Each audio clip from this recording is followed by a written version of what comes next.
Hello friends, welcome to my channel. तो चलिए आज देखते हैं हमारे क्लास में है वीडियो बीपीएससी मेंस का फर्स्ट पेपर का हिस्ट्री से बिहार की कला एवं चित्रकला पर निबंध। तो इसके बारे में हम देखते हैं। तो जो भी हमारे चैनल पर नए हैं चैनल को सब्सक्राइब जरूर कर लें ताकि आपको नोटिफिकेशन है जो मिलता रहे। ठीक है, तो देखते हैं बिहार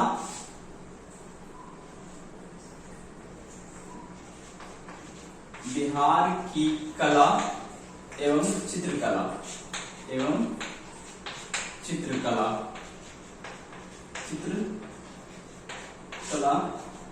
पर निबंध। इसके बारे में देखेंगे।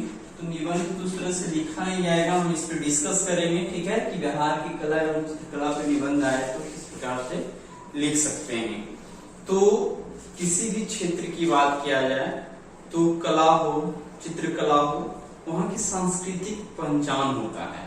ठीक है, बिहार की कला की बात किया जाए तो ये प्राचीन है, बहुआयामी, बहुत प्रकार की है, समृद्धशाली है।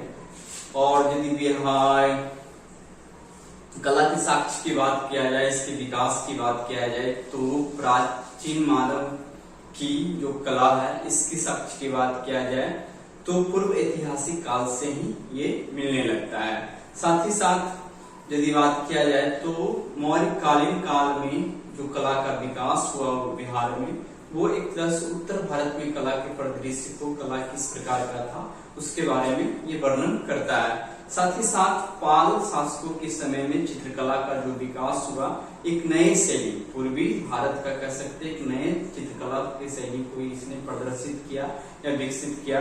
आधुनिक काल आते आते मधुबनी चित्र शैली बोल सकते हैं, या मिथिला पेंटिंग बोल सकते हैं, या मधुबनी पेंटिंग बोल सकते हैं। साथ ही साथ पटना कलम शैली या पटना चित्र शैली की बात कर सकते हैं। तो ये आधुनिक काल में एक तरह से राष्ट्रीय स्तर पर ये विख्यात हुआ, एक तरह से कहा जा सकता है कि चलिए आगे देखते हैं।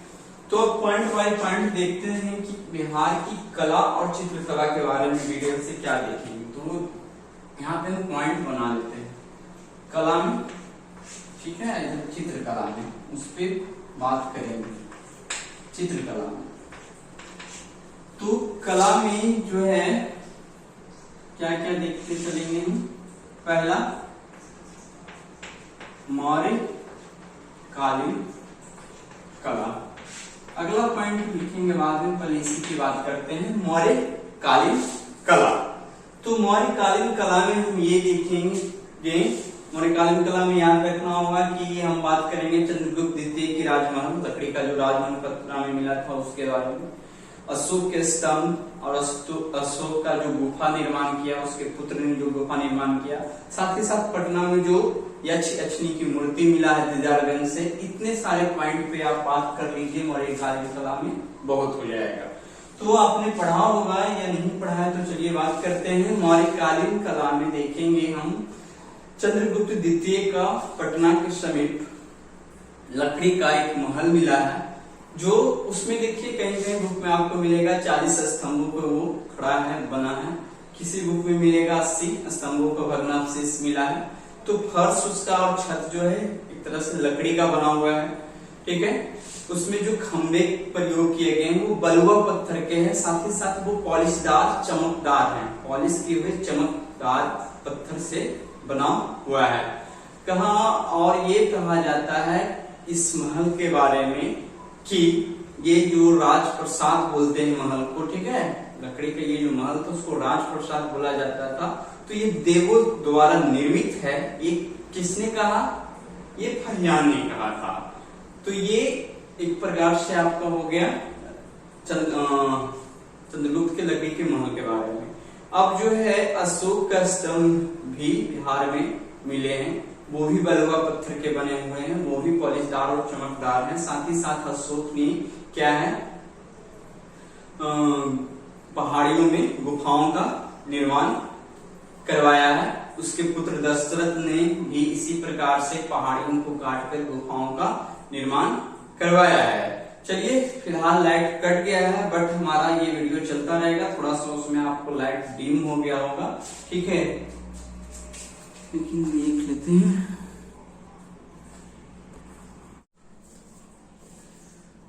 तो चलिए बात आगे करते हैं। लाइट कटने से पहले हम बात कर रहे थे कि अशोक ने और अशोक के पुत्र दशरथ ने पहाड़ियों में कंदराओं का निर्माण करवाया था। कंदराओं यानी कि गुफाओं का निर्माण करवाया था। तो बराबर की पहाड़ी, बराबर की पहाड़ी में अशोक ने कंदराओं का निर्माण किया था और नागा अर्जुनी पहाड़ी में दशरथ ने किया था। अशोक ने किया था और ये दशरथ ने किया था।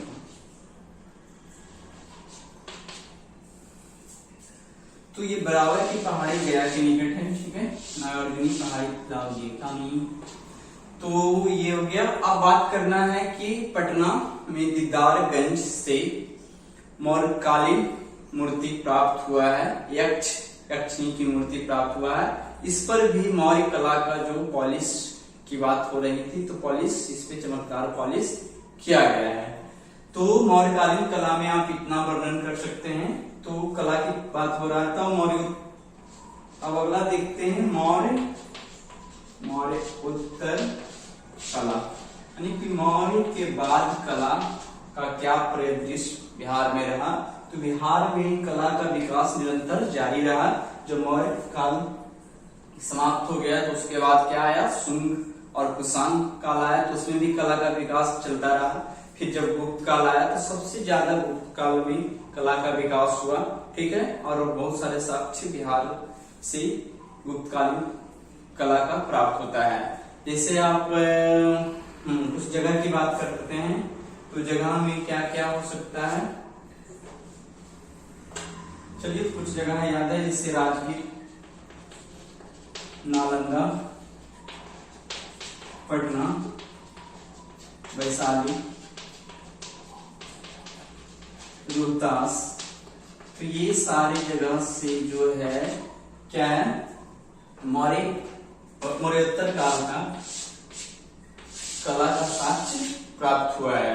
अब मौर्योत्तर काल में और यदि हम बात करते हैं तो बात ये करेंगे कि इसमें जो था बौद्ध धर्म का प्रभाव कम और हिंदू धर्म का प्रभाव ज्यादा देखने को मिलता है मौर्योत्तर कला में। अब चलते हैं मौर्योत्तर कला के बाद बात करेंगे पाल काल की कला और मूर्ति कला की बात करेंगे, ठीक है। मूर्ति कला की बात, चित्रकला की बात बाद में करेंगे। स्थापत्य कला, मूर्ति कला जो भी हो सब बात करेंगे। तो पाल काल से रिलेटेड कला का बहुत सारा साक्ष्य जो है यहां से बिहार से प्राप्त हुआ है। तो पाल काल का जो ये प्राप्त हुआ है वो जनरली जो बना हुआ है ना मूर्ति, वो किससे है, प्रस्तर यानी पत्थर प्रस्तर का बना हुआ है और कांस्य का बना हुआ है, कांस्य का बना हुआ है। तो प्रस्तर का जो भी मूर्ति बना हुआ है वो आपका वैसाल्ट प्रकार के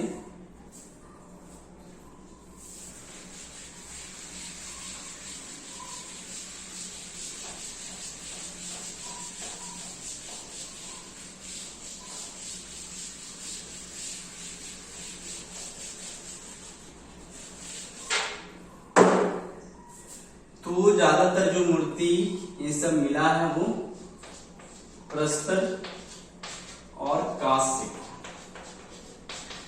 का मिला है, ठीक है। अब ध्यान देना है कि प्रस्तर का जो मिला है वो बेसाल्ट पत्थर का बना हुआ है और कांस्य का जो मिला है वो जो है ढलवा कांस्य की प्रकृति का है, ढलवा कांस्य का बना है। तो पाल काल से प्राप्त मूर्ति कला की बात ये हो रहा है। और देखते हैं कि पाल कला में क्या है। तो इसका एक चीज ध्यान देना है कि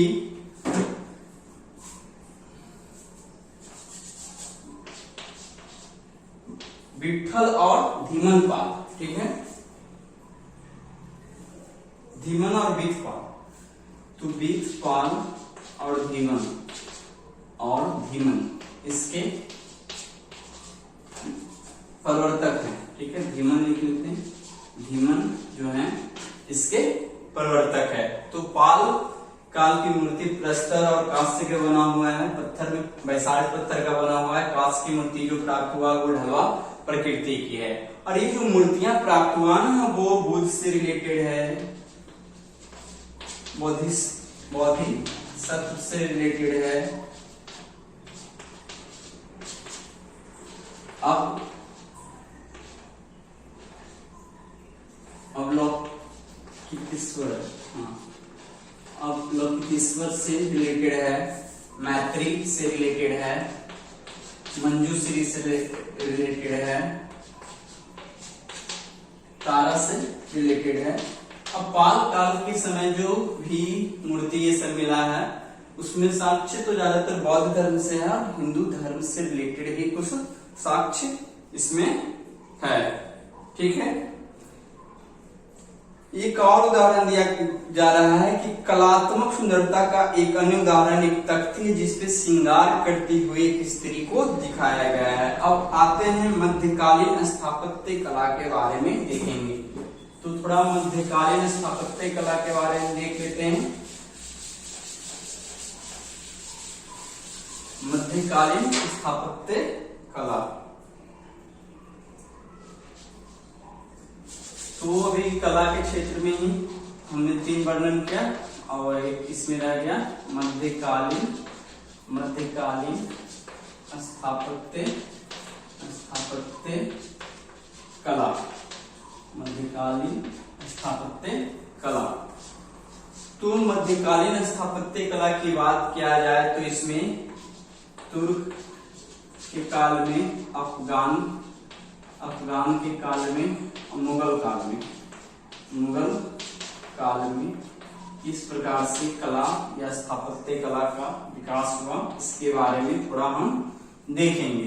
तो तुर्क के काल में बिहार में जो साक्ष्य प्राप्त हुआ है वो बिहार शरीफ से साक्ष्य प्राप्त हुआ है और साक्ष्य है इब्राहिम बयां का मकबरा। एक सर्वोत्तम उदाहरण है तुर्क काल के। ठीक है, तुर्कों के काल में। अब बात किया जाए कि अफगानी काल का क्या साक्ष्य प्राप्त हुआ है तो सासाराम में शेरशाह सूरी का जो मकबरा है वो अफगानी काल का मकबरा है। और ये मकबरा जो है ना एक तालाब के बीच में बनाया गया है। तालाब के बीच में एक चबूतरा है, उस चबूतरे पे मकबरा को अष्टकोणीय प्रकार में बनाया गया है, अष्टकोणीय प्रकार में। और उदाहरण के लिए कहा जाता है बिहार में प्राप्त मकबरा में जो अष्टकोणीय प्रकार के मकबरा में है वो एकमात्र मकबरा बचा हुआ है। तो ये हो गया अफगानी प्रकार का। मुगल प्रकार की यदि बात किया जाए तो शाह दौलत का जो मकबरा प्राप्त हुआ है ये प्राप्त हुआ है जहांगीर के समय में, ये शासन काल में निर्मित हुआ था शाह दौलत। ठीक है, शाह दौलत का मकबरा प्राप्त हुआ है, ये बनाया गया था जहांगीर के काल में। ठीक है, तो मुगल कालीन कला का ये एक साक्ष्य प्राप्त होता है। साथ ही साथ हमने अभी बात उस पर हमने नहीं किया है, करते हैं।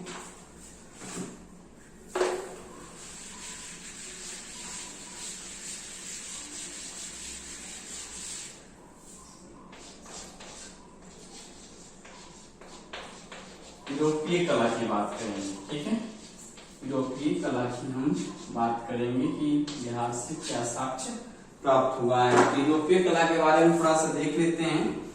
यूरोपीय स्थापत्य कला का प्रभाव भी बिहार में देखने को मिलता है। ये पटना कलेक्ट्रेट या फिर पटना कलेक्ट्रेट और पटना कॉलेज का जो निर्माण किया गया है वो हॉलैंड शैली का है। उसका जो भी बिल्डिंग का निर्माण किया है हॉलैंड शैली का है, वो हॉलैंड शैली का। कौन सा? पटना कलेक्ट्रेट और पटना कॉलेज, इसका जो निर्माण किया गया है ये हॉलैंड शैली में, एक हॉलैंड शैली पटना सिटी में स्थित पादरी का हवेली, पटना स्थित, पटना सिटी स्थित पादरी का हवेली, हवेली और Bankipur church, Bankipur church, church इसका जो निर्माण किया गया है, इसका जो शैली है ये गॉथिक शैली है, ये गॉथिक शैली है, गॉथिक शैली है, ये हो गया गॉथिक शैली है। यूरोपीय कला में आप देख सकते हैं पटना सिटी, नहीं सॉरी, पटना कलेक्ट्री और पटना कॉलेज का जो निर्माण किया गया है भवन का, वो हॉलैंड शैली में है।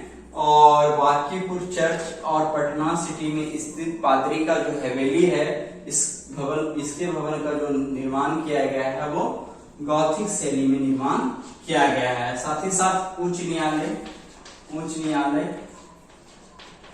न्यायालय, सचिवालय, हाँ मुख्य सचिवालय, मुख्य सचिवालय, सचिवालय, सचिवालय, राजभवन जो बिहार में निर्माण किया गया है, इसका ये जो निर्माण की शैली है ये है यूरोप में जो पुनर्जागरण चल रहा था उस वक्त जो निर्माण की कला वहां था, वैसा ही कुछ उच्च न्यायालय, मुख्य सचिवालय और राजभवन की बिल्डिंग की बनावट है। तो हमने आज देखा बिहार की कला, चित्रकला की बात करेंगे अगले वीडियो में। आज की वीडियो में इतना ही। इस प्रकार से हमारे चैनल पे बने रहें।